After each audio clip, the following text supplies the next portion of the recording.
আসসালামু আলাইকুম। আমি ডাক্তার তাইব ইবনে জাহাঙ্গীর। আমি একজন মানসিক রোগ বিশেষজ্ঞ। বর্তমানে সহকারী অধ্যাপক সাইকিয়াট্রি হিসেবে কর্মরত আছি জাতীয় মানসিক স্বাস্থ্য ইনস্টিটিউটে। পাশাপাশি আমি প্র্যাকটিস করছি ধানমন্ডি পপুলারে। আজকে আমরা একটি গুরুত্বপূর্ণ টপিক নিয়ে কথা বলবো।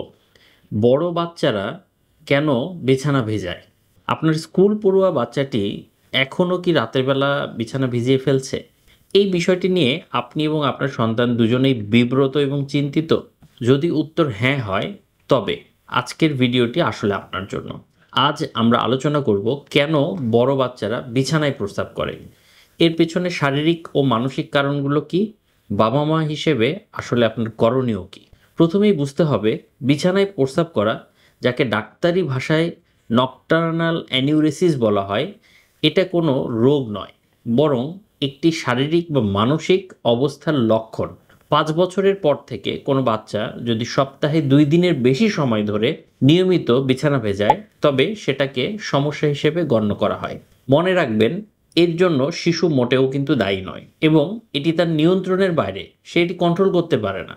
তাই তাকে বকাঝকা, লজ্জা দেওয়া, শাস্তি দেওয়া, মারধর করা একেবারেই উচিত নয়। আসলে শারীরিক কারণ কি কি হতে পারে এই সমস্যার জন্য? বিছানা ভেজানোর পিছনে বেশ কিছু শারীরিক কারণ থাকতে পারে। মানসিক কারণ খোঁজার আগে একজন ডাক্তারের সাথে কথা বলে এই বিষয়গুলো নিশ্চিত হয়ে নেওয়া জরুরি। নাম্বার 1, মূত্রথলির ধারণ ক্ষমতা কম হতে পারে। ব্লাডার, যেখানে প্রস্রাব জমা থাকে, ইউরিনারি ব্লাডার বলি আমরা, এটার ক্ষমতা কম থাকতে পারে। কিছু বাচ্চার মূত্রথলি বা ব্লাডার তাদের বয়সের তুলনায় ছোট হয়, ফলে তারা বেশিক্ষণ প্রস্রাব ধরে রাখতে পারে না। 2, গভীর ঘুম, ডিপ স্লিপ। অনেক বাচ্চা এত গভীর ঘুমায় যে প্রস্রাবের বেয়ে গেলেও তাদের মস্তিষ্ক সেই সংকেত পায় না, আর ঘুমও ভাঙে না। 3 নাম্বার, হরমোনের অভাব। রাতে আমাদের শরীরে অ্যান্টিডায়ুরেটিক হরমোন তৈরি হয়, যা প্রস্রাবের পরিমাণটা কমিয়ে দেয়। কিছু বাচ্চার শরীরে এই হরমোন পর্যাপ্ত পরিমাণে তৈরি হয় না, ফলে রাতে প্রস্রাব বেশি হয়। 4 নাম্বার, কোষ্ঠকাঠিন্য বা কনস্টিপেশন। দীর্ঘদিনের কোষ্ঠকাঠিন্যের কারণে মল অন্ত্রে জমে থাকে এবং মূত্রথলির উপরে চাপ সৃষ্টি করে। এর ফলে রাতে বিছানায় প্রস্রাব হয়ে যেতে পারে। কখনো কখনো ইউরিনারি ট্র্যাক্ট ইনফেকশন বা প্রস্রাবের ইনফেকশনের কারণে প্রস্রাব নিয়ন্ত্রণের ক্ষমতা অনেক কমে যেতে পারে। এছাড়াও জেনেটিক বা বংশগত কারণও থাকতে পারে। যদি বাবা মায়ের ছোটবেলায় এই সমস্যা থাকতো, সেক্ষেত্রে সন্তানের এই সমস্যা হওয়ার সম্ভাবনাটা বেড়ে যায়। আর আমরা যদি এখন এই শারীরিক কারণের পাশাপাশি মানসিক কারণগুলো চিন্তা করি, চলুন জানি আমরা যে মানসিক কারণ কি কি। যদি আমরা শারীরিক কোনো বড় সমস্যা খুঁজে না পাই, তাহলে বুঝতে হবে যে মানসিক বা পারিপার্শ্বিক কারণগুলো এটার জন্য দায়ী হতে পারে। বিশেষ করে যদি এমন হয় যে আপনার বাচ্চা আগে ভালো ছিল কিন্তু হঠাৎ করে এই বিছানা ভেজানো শুরু হয়েছে, তাহলে এর পিছনে মানসিক কারণ থাকার সম্ভাবনা বেশি। 1 নম্বর কারণ হতে পারে মানসিক চাপ বা উদ্বেগ, স্ট্রেস এবং অ্যাংজাইটি। শিশুদের জীবনে মানসিক চাপ আসতে পারে নানা কারণে, যেমন স্কুলে অতিরিক্ত পড়ার চাপ, পরীক্ষার ভয় বা রেজাল্ট খারাপ হওয়ার চিন্তা, স্কুলে বা অন্য কোথাও বুলিংয়ের শিকার হওয়া, শিক্ষক বা বন্ধুদের সাথে কোনো সমস্যা হওয়া। 2 নম্বর, পারিবারিক পরিবর্তন বা সমস্যা। পরিবারের যে কোনো বড় পরিবর্তন শিশুদের মনে গভীর প্রভাব ফেলতে পারে, যেমন বাবা মায়ের মধ্যে ঝগড়া, সম্পর্কচ্ছেদ বা ডিভোর্স। পরিবারে নতুন শিশুর জন্ম, যার কারণে বড় শিশুটি অনুভব করে যে সে অবহেলিত।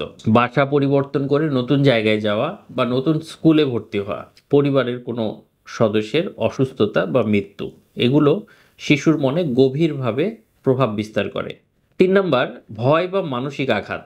শিশু কোনো কারণে ভয় পেলে বা কোনো মানসিক আঘাত পেলে তার প্রভাবে এই বিছানা ভেজানোর বিষয়টি প্রকাশিত হতে পারে, যেমন একাকী ঘুমাতে যেতে ভয় পাওয়া, অন্ধকারকে ভয় করা, যে কোনো ধরনের শারীরিক বা মানসিক নির্যাতনের শিকার হওয়া, যা শিশু প্রকাশ করতে পারছে না। 4 নাম্বার, মনোযোগ আকর্ষণের চেষ্টা। অনেক সময় শিশুরা যখন মনে করে যে তার বাবা মা কাছ থেকে যথেষ্ট মনোযোগ পাচ্ছে না, তখন অবচেতন মনেই তারা এমন কিছু করে যেন বাবা মা তাদের দিকে মনোযোগটা ফিরিয়ে নিয়ে আসে। বিছানা ভেজানো সেরকমই একটি আচরণ হতে পারে। এই পরিস্থিতিতে বাবা মা হিসেবে আপনার ভূমিকা অত্যন্ত গুরুত্বপূর্ণ। আপনার ধৈর্য এবং ভালোবাসা শিশুকে এই অবস্থা থেকে বের হয়ে আনতে সাহায্য করবে। আপনি ধৈর্য ধরুন এবং পজিটিভ থাকুন। শিশুকে কখনো বকাঝকা, মারধর বা অন্যদের সামনে লজ্জা দিবেন না। তাকে বোঝান যে এটা একটা সমস্যা যা ঠিক হয়ে যাবে এবং আপনি তার পাশে আছেন। যেদিন সে বিছানা ভেজাবে না সেদিন তার প্রশংসা করুন।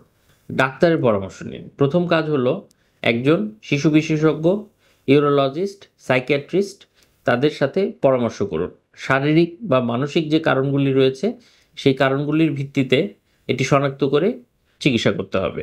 শিশুর রুটিনটি খুবই গুরুত্বপূর্ণ। ঘুমানোর জন্য 2-3 ঘন্টা আগে থেকেই তরল খাবার বিশেষ করে পানি, দুধ, জুস এগুলো কমায় দেওয়া যেতে পারে আর দিনের বেলা প্রচুর পরিমাণে খেতে পারে। ঘুমোতে যাওয়ার আগে এবং মাঝরাতে একবার তাকে তুলে প্রস্রাব করানোর অভ্যাসটা করতে হবে। কোষ্ঠকাঠিন্যের সমস্যা থাকলে বেশি বেশি ফাইবার বা আঁশযুক্ত খাবার দিতে হবে।